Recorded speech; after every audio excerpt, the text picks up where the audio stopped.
To developing news, another twist in a story we've been tracking.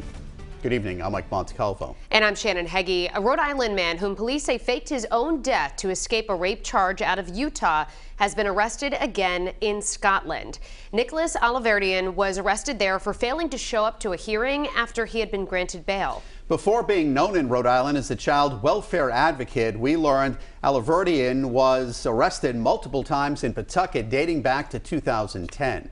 12 News reporter Anita Buffoni joins us now live from the control room with the details. Anita?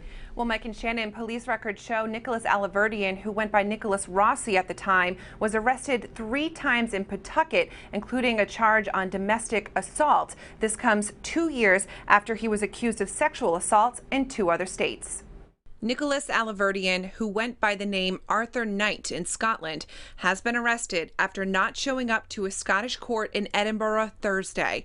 The 34-year-old was granted bail last week after his arrest in a Glasgow hospital, as authorities in the U.S. seek his extradition back to Utah. Utah County Attorney David Levitt spoke to Target 12 last week. You know, he's gone to great lengths to hide his whereabouts, and he went to great lengths, I believe, to get out of the hospital in Scotland, so far as even trying to hire a private ambulance to be able to get away. Utah authorities say Alaverdian sexually assaulted a woman he met online in 2008. In 2020, Alaverdian, who went by Nicholas Rossi at the time, was charged for that assault. That same year, a person claiming to be his wife told local Rhode Island news outlets he died of cancer. He was also a suspect in another 2008 sexual assault in Ohio. But he's also named in cases closer to home. Police records show Alaverdian was arrested for hitting a woman at his Pawtucket apartment in November 2010. A month later, he was arrested on an outstanding warrant. Then 5 months after that, in May 2011, Alaverdian was arrested for violating a protective order. Following Alaverdian's arrest in Scotland Thursday, Levitt said in a statement, "We again express our gratitude to the law enforcement agencies for their diligent efforts in this matter to bring this individual to justice."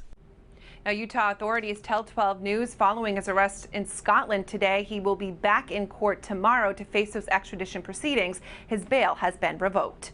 I'm Anita Buffoni, 12 News. Now at 6, the latest in the saga of a Rhode Island man whom investigators say faked his death and fled the country.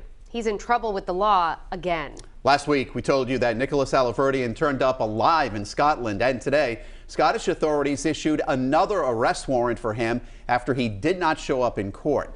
12 News reporter Anita Buffoni tells us about the latest swerve in this bizarre story and what she's learned about other allegations against him here in Rhode Island. Anita? Well, Mike and Shannon, police records show Nicholas Alaverdian was arrested on domestic assault charges in Pawtucket 2 years after he was accused of sexual assaults in 2 other states.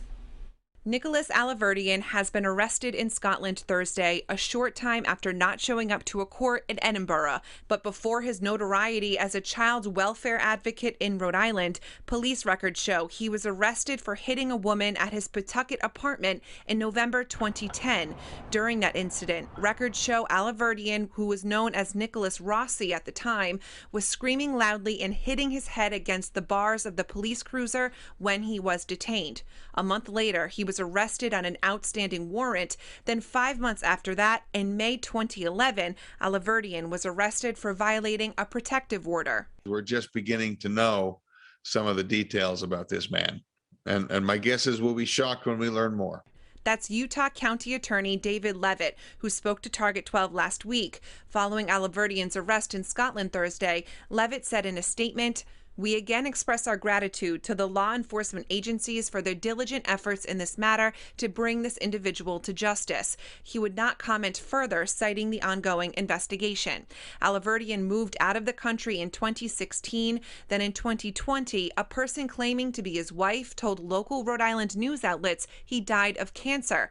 Utah authorities believe he faked his own death shortly after his arrest warrant was issued for the sexual assault case.